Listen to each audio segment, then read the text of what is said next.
Hey guys, Yankee here, and today I am going to be giving my thoughts on Digimon Seekers, chapters 1-1 to 1-8. Um, this is basically the first batch of chapters they dropped. They did it's weekly now, but they did one every day for a week, and then obviously because they did 7 in a row, the next weekly chapter also dropped. So I'm just doing like the first batch here. Um, I don't really plan on covering this regularly. I'll probably wait until it's all finished and read through it, and then maybe do a video on it. Also, I just grabbed some random Digimon stuff to decorate this because I didn't feel like recording audio and like editing anything. So I've had the camera set up to do a different video, so I'm just doing this now. Um, Digimon Seekers. Before I talk about the actual story and stuff, I'm actually kind of like I'm really interested in it because I like light novels. I do light novel videos. There's a light novel series right there on the shelf. So a Digimon novel is something that I'm interested in, but it was also something I wish they had done earlier. Um, so I was excited when this got announced, and my biggest worry for all Digimon stuff at this point is always going to be translation quality because Bandai really half-asses it with translation, and that is the worst part of Digimon Seekers is the translation. It's just machine translation, cleaned up a little bit, but not cleaned up particularly well. Um, so I think somebody's doing like cleaning it up or retranslating it or something. I don't know where, but I've seen posts of it. That's probably the way to read it because actually reading it off Digimon's site like I did in English, it's rough. Earlier chapters seemed better, but like by the time I got to like chapters 8, I think, or 1-8, uh, it was not very good. Um, but let's talk about the story. Um, we have our main character Eiji Nagasumi, who is a code cracker.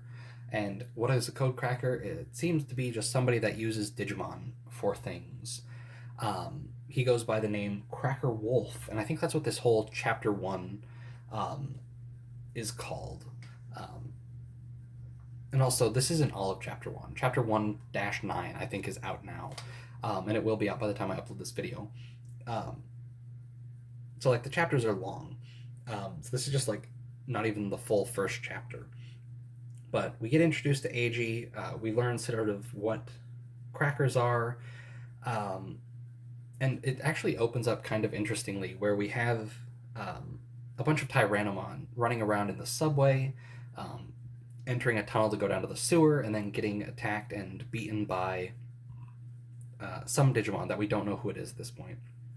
We learned that those Tyrannomon are Eiji's, and we later on learn, was using them to capture a Madoki Betamon for a man called Professor, oh boy, Tomonori Ryusenji. Um, and he is a researcher who is also working with code crackers and they collect Digimon for him, right? Um, and so a lot of this first little chapter, not a lot, maybe a lot, like half I say, is just Ryu Senji and Eiji talking and sort of talking about sort of the world. This is a lot of exposition in the beginning here. Um, so we learn sort of what Digimon are in this world, about the digital world, and about like how cyberspace and stuff is connected to it. While reading this, I was very much reminded of Digimon's Cyber Sleuth. It felt very much like it could have been like that. This could have been set in the Cyber Sleuth world with a few tweaks.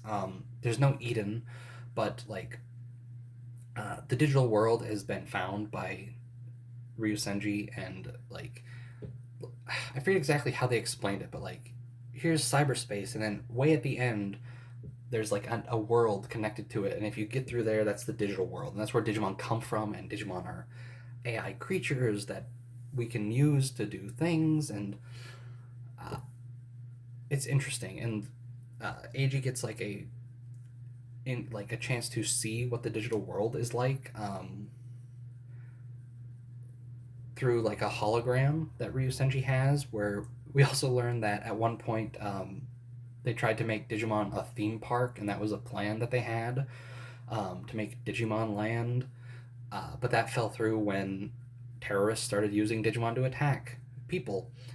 So you can't have like Mickey Mouse at a theme park if it's also going to be killing people.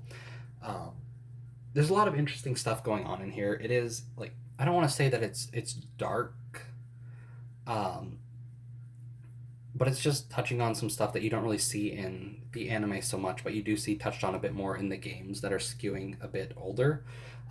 It's like terrorism. Terrorism happens, and people are using Digimon to commit terrorist acts. Um, Digimon are a government secret that they're trying to keep out of them, like keep the general public from finding out about, because that would cause a panic if suddenly monsters are just exist and people are using them to harm other people. Um, Lots of interesting stuff set up in here.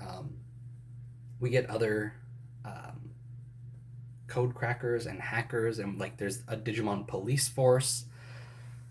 And like, so Digimon have been around for a while, and people have been using them for nefarious things that they needed a complete, like, they needed a digi police to deal with and things like that. And it's very interesting.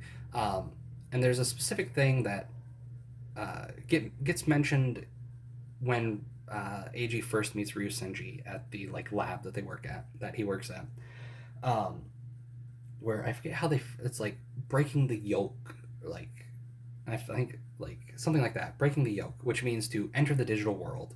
And at the time, I'm like, okay, nobody's got to the digital world yet. He was trying to and just failed, and then Digimon has become like a weird political thing behind closed doors, so we can't really mess with that anymore. Um, but then later on, we get a chapter where a girl in the Digi Police has broken the yoke and she has entered the digital world. There is a hacker named Judge who has also broken the yoke and been able to get to the digital world, apparently. Um, so there's a lot of interesting stuff going on just in these first few little chapters. Obviously, we get introduced to Lugumon, who is the new 25th anniversary Digimon and the main Digimon in this story. He's a cute little dog with a gem that like Dorumon and Ryudamon have, so he's an X-antibody. But with what I read, he didn't really do a whole lot. AG was given Lugumon from Ryu Senji, who wants Reiji to just raise it. AG, excuse me. But yeah, like a lot of setting up the world in these few chapters, but it's very, very interesting, and I'm intrigued, but I just don't know if I can do the weekly like fraction of a chapter release schedule. Um, Digimon Police is very interesting to me. I don't know if everybody thinks that, but like it's something we haven't really done. Well, that's not true. I guess DATS was kind of like Digimon Police, but like this is much more just like a police force where they have Commandramon with guns, tracking down code crackers. Like there was a couple of kids, high schoolers, using Espimon to go collect eggs, um, and they get arrested, and their Espimon get beat up, and then Hacker Judge, he has a Pulsemon that's running around. Like interesting Digimon choices too, right? Lugumon's a new Digimon. So we don't really know much about him. I think his champion form has already been revealed. I saw it sort of in passing, but it didn't show up in the story yet. And then Pulsemon, ever since the Vital Bracelet came out, he's been getting pushed a lot, and I'm kind of happy with that because he's a cool Digimon. He's got a lot of interesting evolutions. Um, excuse me. I just hope that they don't go for the typical Bulkmon, Boutmon, samurai looking Digimon that they usually go for, right? Um, like Pulsemon's Dim has a lot of cool choices, and I hope they do something a little bit different with that. Um, Lugumon being a wolf is already very interesting instead of the typical dragon. Um, so like everything about this is very, very interesting, and I'm excited to see where it goes. These few chapters I read, while they were mostly just exposition, setting things up, setting up the world, setting up our characters, um, setting up their goals. Like Eiji's new goal is to raise Lugumon. Um, the professor is seems pretty hell bent on getting into the digital world, or not hell bent. I think I'm over exaggerating a bit, but he really wants to get into the digital world. And I think he is using Eiji and Lugumon to hopefully accomplish that. Um, yeah, it's interesting. I'm interested, and again, once this is all done, I think I want to sit through and just plow through it because they said that the length is going to be about 2 light novels when all is said and done, and so it's not going to be too long. But spreading out 2 light novels over the course of a year is a bit much for me. I don't even like reading like manga monthly anymore because I just like reading at my own pace. But all the setup and stuff here is really interesting. Eiji so far seems endearing. He's not um, like I don't know. He's kind of a dummy, but like in a charming way. Um, Ryu Senji is giving me bad vibes right off the bat. I don't know if he'll end up being a villain. I also am a poor judge of character though because when before Digimon Survive came out, I also thought the professor in that was going to be like a villain by the end, and that wasn't really the case. So I don't know. Maybe he's fine. Um, but yeah, it's neat. I'm interested in it, and a year from now, when everything's done, I'll probably make a video on it, talking about it, and see how it goes. Again, the biggest problem for me right now is the translation. Um, Maybe they'll clean it up, and this is a hope that I probably shouldn't have. I'd really love if they did like a physical release, right? Like I don't know, partner up with somebody, partner up with the Yen Press or J Novel Club or Seven Seas or somebody to get like a cleaned up version of this in like a couple of physical books. I'd really like that, but that's not something I really see happening, unfortunately. Um, yeah, Digimon Seekers. It's interesting. I think if you like Digimon Cyber Sleuth, like this feels in line with that, even though it's not set in that universe, but like the way crackers are talked about, it feels very much like how hackers and stuff were handled in that. We've got a police presence in this, kind of like we did in Cyber Sleuth, though obviously they're more involved. Um, yeah, it's neat. I like it. I think that's all I really have to say about it. Before I end the video, though, I'm going to plug a video that I haven't released yet. Um, these Digimon Odetama plush, I did a video on them that I was going to upload the 5th Monday of this month of April. And then I realized the other day that there's not a 5th Monday of this month. I don't know how I got that wrong. Like, I don't know how I messed that up. So next month sometime in May, I'm probably going to upload a video where I talk about these Odetama. So if you're interested in that, that'll be up next month sometime. Um, Other than that, though, I don't have much else to say.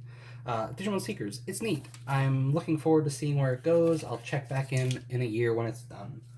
Um, Thanks for watching, and I will see you guys next time.